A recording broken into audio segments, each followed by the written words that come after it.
मुख्यमंत्री डॉक्टर मोहन यादव ने कहा कि रीवा में होने जा रहा 5वां रीजनल इंडस्ट्री कॉन्क्लेव सबसे ज्यादा सफल होगा। उन्होंने बताया कि मध्य प्रदेश में अब तक 2.45 लाख करोड़ का निवेश हुआ है, जिससे 3 लाख से ज्यादा लोगों को रोजगार के अवसर मिले हैं। डॉक्टर यादव ने कहा कि प्रदेश सरकार ने अपने गठन के साथ ही औद्योगिक निवेश और रोजगार के लिए युवाओं को अवसर प्रदान किए हैं। उन्होंने IT, MSME, हैवी और फूड इंडस्ट्री समेत सभी क्षेत्रों में रोजगार के लिए काम करने का आश्वासन दिया। मुख्यमंत्री ने रीवा को महत्वपूर्ण क्षेत्र बताते हुए कहा कि यह विंध्य और बुंदेलखंड को जोड़ते हुए विकास में नया कीर्तिमान स्थापित करेगा। उन्होंने पहले के सफल रीजनल इंडस्ट्री कॉन्क्लेव का भी उल्लेख किया और कहा कि आज कई उद्योगों के भूमि पूजन और लोकार्पण का कार्य भी होगा। मध्य प्रदेश सरकार अपने गठन के साथ ही लगातार अपने मध्य प्रदेश को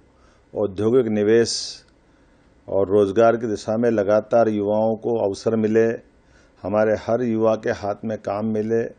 इसलिए सभी सेक्टर में समान रूप से काम कर रही है। खास करके हमारे लिए IT का सेक्टर हो या MSME उद्योग का सेक्टर हो, हेवी इंडस्ट्री का सेक्टर हो, खनिज और वन संपदा से लगा करके फूड इंडस्ट्री तक सभी क्षेत्रों में लगातार रोजगार निवेश के अभियान को हमने लगाया हुआ है। 23 तारीख को हमारी 5वीं रीजनल इंडस्ट्री कॉन्क्लेव रीवा में होने वाली है। मुझे इस बात का संतोष है कि लगातार जिस प्रकार से हमने इस अभियान को हाथ में लिया है, हमें सकारात्मक संदेश अभी तक मिले हैं। हमने अपनी रीजनल कॉन्क्लेव रीवा में करने के लिए 3 दिन पहले ही हमने एयरपोर्ट का शुभारंभ किया है। यहीं से हम कंटेनर डिपो भी बनाने वाले हैं और ये रीवा का बहुत महत्वपूर्ण अंचल है जो विंध्य और बुंदेलखंड को जोड़ते हुए विकास के लिए एक नया कीर्तिमान बनाएगा। अभी तक हमारे लिए लगातार अलग अलग स्थान पर हम अपने इन सारे चीज़ों को करने के लिए यहाँ प्रदेश के अंदर उज्जैन, जबलपुर, ग्वालियर, सागर इत्यादि स्थानों पर अभी तक हम रीजनल इंडस्ट्री कॉन्क्लेव कर चुके हैं और इसी को सफल बनाने के लिए मुंबई, कोयम्बटूर, बेंगलोर, कोलकाता इत्यादि स्थानों पर रोड शो करके भी आए हैं और इसके माध्यम से लगभग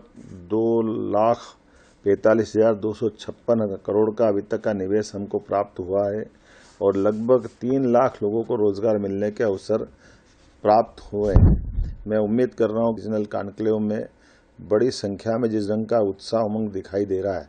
लगभग 4,000 से ज़्यादा प्रतिभागी इसमें भाग लेने वाले हैं और इसमें मैन टू मैन संपर्क से लगा करके हमारे अलग अलग स्टॉल भी लगेंगे, संवाद के केंद्र भी बनेंगे, प्रदर्शनी भी रहेगी और मैं खुद मैन टू मैन अलग अलग उद्योगपतियों से मिलकर के जो हमारे अपने रीवा या विंध्य के क्षेत्र में निवेशक आना चाहेंगे उनको भी अवसर देंगे। उसी अवसर पर प्रदेश भर में अलग अलग स्थानों की कई इंडस्ट्रियों के भूमि पूजन और लोकार्पण के काम भी करेंगे। हमने इस अभियान में इस बात का भी ध्यान रखा है कि जो क्षेत्रीय स्तर पर हमारे अलग अलग निवेशक या उद्योगपति अपने ऑलरेडी उद्योग चला रहे हैं, उनको आने वाली कठिनाइयों में भी सरकार मदद करे, उनके साथ कदम से कदम मिला के खड़ी रहे, वो अपने उद्योग धंधों को या अपने उद्योग को डबल करे, तिबल करे, उसमें भी मदद कर रहे हैं या हमारे प्रदेश के नव उद्योगपति भी खड़े हो, इसमें भी सरकार गंभीर है। साथ ही साथ बड़े निवेशक जो राज्य के बाहर के हैं वो भी बड़ी संख्या में निवेश में रुचि दिखा रहे हैं। मुझे इस बात की संतोष है कि सागर जैसा बुंदेलखंड का इलाका, वहाँ भी ज़बरदस्त हमको रुचि मिली है। इसी प्रकार से ग्वालियर का बेल्ट भी हमको ज़बरदस्त रूप से आकर्षित करता दिखाई दिया है और क्या ग्वालियर, क्या इंदौर, क्या उज्जैन, क्या भोपाल, हर क्षेत्र में इसी प्रकार का आकर्षक दिखाई दे रहा है। मुझे ध्यान में आ रहा है कि इस बैठक में हम सायंकाल हम उठेंगे तो अभी से हमको जो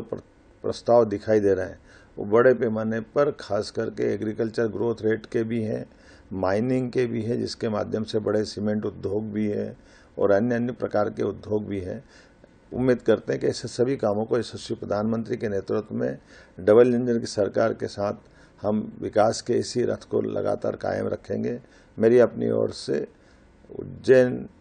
सागर, इंदौर, ग्वालियर, जबलपुर के बाद रीवा में जो ये आयोजन होगा, मैं उम्मीद करूंगा कि अभी तक के आयोजन में ये सबसे बढ़िया आयोजन होगा। पुनः आप सबके प्रति शुभकामना।